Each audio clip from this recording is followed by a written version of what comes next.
Okay guys, mabuhay maligayang pagbabalik sa aking YouTube channel. By this time, I'm sure nagkakagulo na ang mga fans, mga netizens sa bagong episodes ng Ding Lang. Pero ito, naganap ang press con nga of course the day before yung pag-air ng episode 9 or 10, tama ba yun? Na very ang dami-daming nag-react, ang dami-daming nag-abang doon. Grabe ang pagka-trending, hindi lang si Kim Chiu, pati sila Paolo, JM, of course, halos lahat ng cast, and of course si Kyla Estrada, the daughter of Janice de Belen and John Estrada. So sa future, sa isang vlog ko mamaya mag-upload din ako about that. But before that, at first, ganito nga yung gusto ko lang pakita yung intro ng press con, at ganun nga tinawag silang isa-isa. Of course, nauna na si Direk FM Reyes, and of course si Direk Jojo Sagin, and of course si Ruby Ruiz, na alam naman natin na nagmuha rin ng project sa Hollywood, of course, with Nicole Kidman. Panoorin niyo yung vlog ko, yung interview ko kay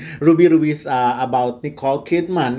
Ito nga sinasabi niya, no, dito. Medyo masama ang pakiramdam niya, but look at her, diba? O, diba? Dress up, naka-makeup, at all and all, na talagang, pag magaling talaga ang artista, no, at nabibigyan ng break, nabibigyan ng chance, lumalabas talaga yung talent nila, nag-iibang aura nila. Kaya hindi na ako magtataka kung mas dumami pa ang project niya. But anyways, eto lang nga, gusto lang ipakita sa episode na ito. Ayan si Kyla Estrada, yung episode na, I mean sa press ko na ito, kung gaano na talaga karami ang nag-aabang in this, kasi parang pangalawang press con ko na ito sa kanila. Yung first, of course, nung pinalabas yung episode 1 and 2, and then eto nga, naganap yung press con, parang mid-press con ang tawag nila dito kasi nga, hindi pa naman to finale press con. Kumbaga, nag-press con sila just to announce na padami pa ng padami ang dapat abangan na matitindi pa.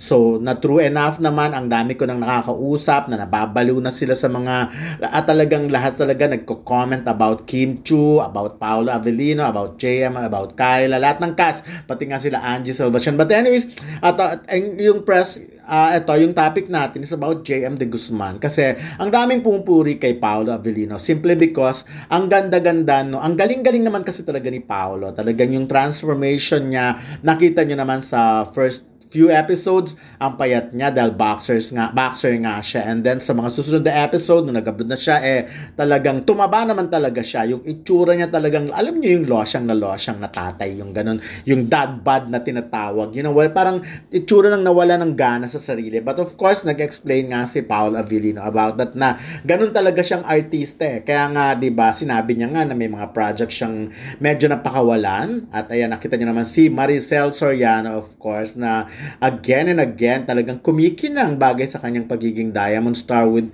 her earrings, of course, and kanyang mga sing-sing. Ayan, of course, medyo saglit lang si Maricel because meron yata siyang lakad din at the time. Kaya, as much as, kaya pinakiusapan kami na tanungin na siya agad-agad. So, anyways, ayan pa rin naman, maganda pa rin ang chikahan with Maricel Soriano, and dahil as always, kwelang-kwela din siya. At nakita niyo naman siguro yung isa kong vlog na pinagbigyan niya ang isang vlogger, si Bix Almacen, na sampalin kasi talagang nagkakatuksuan lang nun. Actually, hindi dalawang isip din si Bix kung itutuloy ba. But tinuloy nga, kasi nilapitan na siya si Maricel.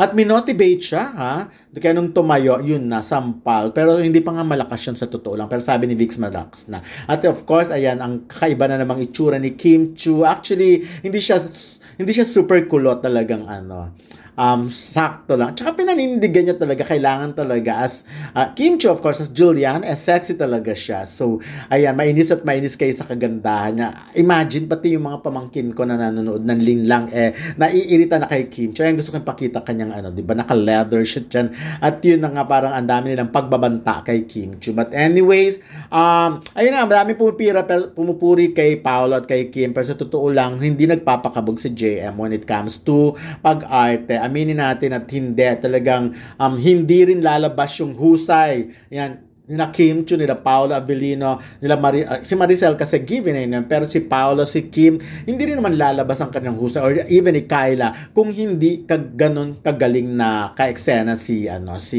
JM De Guzman. Pero sabi nga ni JM, hindi siya nahirapan sa project na ito na i-acting yung dapat i-acting kasi nga nakukuha niya lahat ng kailangan talaga sa kanyang mga co-actors, yun na pawang magagaling. Ito talaga yung cast na puro magagaling ang artista, no, na talagang pinupuri. At sana, again, magtuloy-tuloy. At mamaya makikita nyo yung mga chika nila ni JM, of course, ni Paolo and ni Kim. Para mas bongga sila na mismo ang nagsasalita kung ano talaga.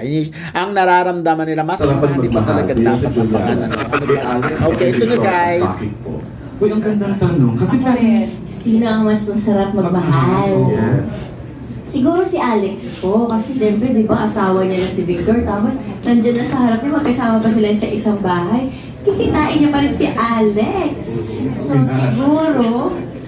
siguro, bet niya talaga si Alex. Pero siguro iba yung nabibigay ni Alex kay Juliana, na security, pagmamahal, kasi hindi ka naman mag-go the other way kung kontento ka sa isa. At saka ang sarap naman yung sasakay ka sa kotse, maya-maya may katabi ka ng cute-cute na, di ba si Alex? Bigla na sumusulpot. Go ahead, Alvin. For JM De Guzman, as hand in hand siya dun sa sinabi ko kanina na communication is key kasi parang I feel like with proper with proper communication comes honesty. At pag honest kayo sa isa't isa sa mga nangyayari sa relasyon niyo, sa buhay niyo, sa nararamdaman niyo, malalaman niyo kung kaya niyang ayusin or hindi. Mas madali yung matanggap. Papayat din siya, tapos boxing fight ready. So yung mga ganong klaseng disiplina kailangan ko pang matutunan. Kailangan ko pang dedication, kailangan ko ma-acquire. Yun na po. If needed, siyempre kaya mo rin gawin. Kakayanin po. Alright. Pero James, speaking of lang, kasi may na-post ako si Sino, gusto na namin sabihin no matter what, you're one of the best actors. Of course! That's the reason why you're here. Why he's part of the cast. Yes. Kimi. Dapat keep natin sa grabe yung loyalty. Yung sa marriage, sa relasyon, sa pag-ibigan. And yun nga, sabi nga ni Paolo, yung trust, yung honesty, kasama na yun sa pagmamahal. And of course, blood.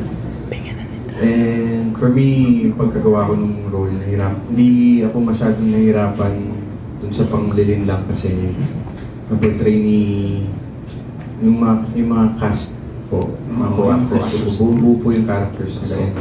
Parang sasabay na lang po. So, yun po.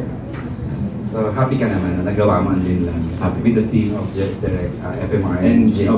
we'd like to Aaron, June, are you done, June? No, last na. Go. Tumikit dito. Yung kamay niya, isa sa pinakamalambot at makinis na kamay na nahawakan ko sa buong. Pero, bukod sa suot niya, ha? Oo nga, pero balita ko nga, pag nagpa-sample siya, ibibigay niya yung singsing. Oo. Okay lang, di ba? Pero, ayaw ni pang-train the stylist. Pero June, who? Panahon isipin. Ako din. Pero si Alex kasi achiever siya. Pag may gusto siya makamit sa buhay na kakamit niya.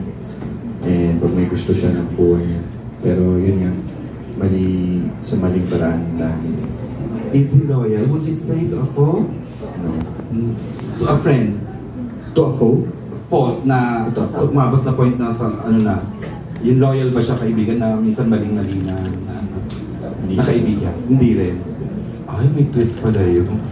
Mapo sa posisyon para mag-pili-pili ng projects. Pero I'll always do my best kung binigyan ko ako ng opportunity ko ulit. Okay. Aaron, we can entertain mga 3 more questions before we wrap this up.